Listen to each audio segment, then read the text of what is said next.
Well, hello again, everybody. BTV Digger here. About a week after my last hunt here, about maybe 5 days or so, came back out to the old place I hit last time. You saw where I dug some of those silver-plated items and that weird eagle claw and a couple Indians. I'm trying to find my way to a couple other settle holes that are on one of the old maps, but are not really that accessible. They're not really on the trail or the series of trails in here. So I'm just walking an old cart road. There's an ongoing sugaring operation up here, so people do access this. But I passed an old well feature back in the woods, back up there about 100 yards. It was weird. There was no cellar hole there. So I started messing around. There's just some scattered iron targets in the road here. So I came here and I got a target about 5 or 6 inches deep. And let's see if I can help find it for us. I saw a coin here, right there. First coin of the day, first good target. I've dug a couple shotgun shells. Who knows? Pretty deep and green, folks, and this is an old area, so is it an Indian? I've got to think it is. Too green to be, I mean, it could be a wheat. Definitely not going to be a memorial. A little on the crusty side. It may be a wheat scent. I think I see some here. Let me rub it off on my pants here real quick, and I'll get right back to you and see what it is. Hopefully that's an Indian. If not, it's maybe an earlier wheat scent. All right, on to the next find. All right, well, here we are again, folks. I wandered on up the road to a cellar hole I haven't been to before. There's some maple syrup buckets hanging from the trees here, so it was used until the 20th century, but it's on the 1800s map, so there is a bike trail that's near here, so I'm not encouraged I'm going to find a lot, but you know, you got to poke around here and see if you can find a few goodies. And let's tell you, focus in right here and look what I got here on my next find. That's not a bad find at all, guys. Look at that old suspender buckle. Not sure if that's missing part of it or not, or if that's the whole piece. I haven't found one exactly like that, but it's definitely ornate. I mean, you can see the little flower pattern there on the bottom on the prongs. So 1800s for sure. Maybe mid to late 1800s. That's a nice find made out of brass. I'll take it any day. Nice old relic, 1800s. All right, let's see if we can find a few more things, folks.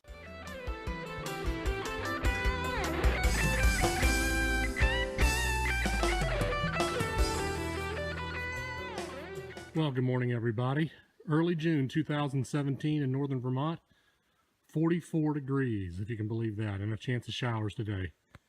It's the way it goes up here in the North Country. I guess I should look at it on the positive side. It actually makes for cooler. You're actually working out here in the woods, and so it makes it cooler and more tolerable, actually. I just put on a windbreaker. There's no wind, and it's just going to be cloudy today.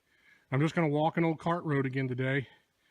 And David, my buddy, my metal detecting friend up in northeastern Vermont, you need to come over here and join me. This is a place I found that I think I mentioned to you about last year or so, about maybe us walking this road. I came up here, just walked up about maybe 5 minutes, and I got a screaming signal. And I was like, well, it's not a ATV accessible, but people do walk and everything. But look at that, folks.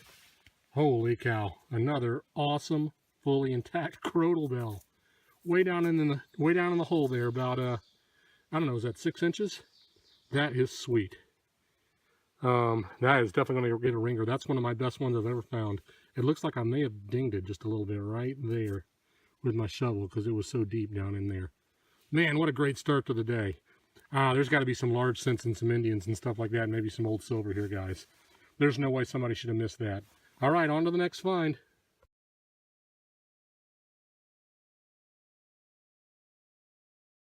Well, after that crotal bell, it slowed down for a while. It's probably 45 minutes later. I've dug a couple brass buckles, which aren't bad. I didn't film those. But I'll show you this one a little bit. Just walking the road down to the next cellar hole. I've passed at least 2 cellar holes so far. Really trashy. Let me go down and pull right down in here. I'll show you what I got. Another piece of old lead, folks. And I think this one looks like a drop. See the pin right there on the top of it. Nice old musket ball for sure, though. I'll take that any day. Mid-1800s, early 1800s, something like that. This is a really old place. Yeah, you can still see the seam on it. So definitely a drop. All right, maybe I can find some more stuff as I walk the road and go down to some of these other home sites, guys. On to the next. Well, when you're walking along old roads, folks, this is an obvious sign. I know you folks in New England know this. See these daylilies right here? As soon as you come on those, you know there's a home site somewhere around there. Those just do not grow. Well, they do go wild in the woods, but they don't grow in big bunches like this. So that's an obvious sight. And you know what? There is a cellar hole back there, but it is really trashy. So I always come out here on the roads because this is where you find stuff. That's where I found my last musket ball about, I don't know, 10 minutes back up the road before I came upon this place.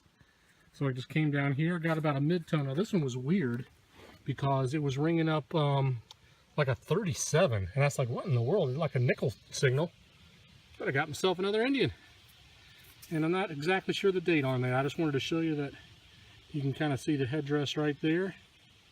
And if you flip it around, you can kind of see the wreath on back. She's going to be kind of toasty, but I'll toothpick her up and see if I can get a date off of her. These crusty coppers on the roads a lot of times will don't fare too well. But that's all right. I'll take it. Another old coin, probably from the 1800s. This is an old area. Hopefully one of my older Indians, and see if I can get a date off of it. But it's not flat, so it's after the early 1860s. So anyway, I'll take it. Indian in the road once again. On to the next. Okay, back inside for the green velvet rackabout, folks. That was a nice couple of hunts. One short hunt where I found just a few things, and then a longer hunt on early June where I probably spent 3 hours finding a few more doodads.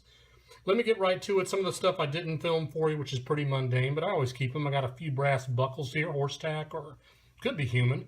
Who knows? Animal or human related. Got that. Found a ball canning jar, and I got one of these unconsolidated fruit jar lids. I always keep those. I'll pan over here and show you. I always keep those and clean those up. Those are nice collector's items, so I'll put that in the canning jar fruit lid. Let's see, I got an ox shoe. I'll use some electrolysis on that. Another lantern part. You find these almost every time. I'll just toss that one. This one I think says patent 1899 on it. I tried this Brillo just to get a date off of it. What else? Ox knob. Man, those sound good. Sound like a coin every day, but you got to dig them. Brass. I did get this old bridle rosette. This is a plain one and it's kind of smashed. It was in the road. It's made with the lead backing. Some of you folks that find some of the older relics probably have found some of these. Sometimes I'll have some ornate patterns on them, and I'll always keep those. The back attachment piece rotted out on that. So an old bridle rosette from way back in the 1800s. And then some of the stuff I did get on film for you guys. The first coin I dug did turn out to be a wheat. That's a 1919. Very common mintage. What else? I got my suspender clip. That's a nice little piece. I think the attachment part, it was a two-piece thing, and that fell off the front. It says $3.99 right there, but it doesn't say anything else.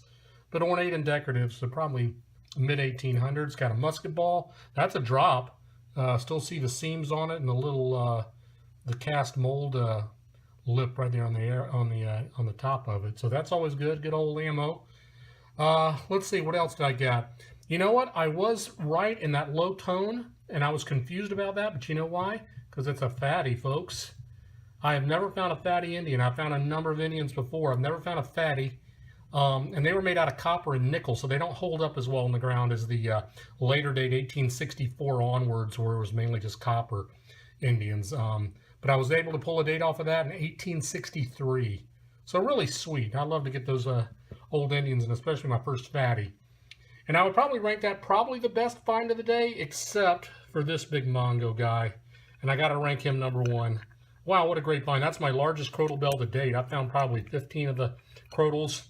That one is completely intact, and you know, it does still ring after 150, 200 years, however old that is. That was way deep in the road at a really old site, so it's not early, or it's not a modern one. It's got a hairline fracture on it, not surprising me in the road. Probably got stepped on by a horse or ran over by a buggy or something, but really cool find. Love to get those old brass crotal bells. All right, that's about it on this find. That was kind of mid to late May, and then this early June hunt here yesterday. Hope you join me again for some more relics in the woods next time, but until then, get out there and dig it all up. It's waiting for you to find. This is BTV Digger.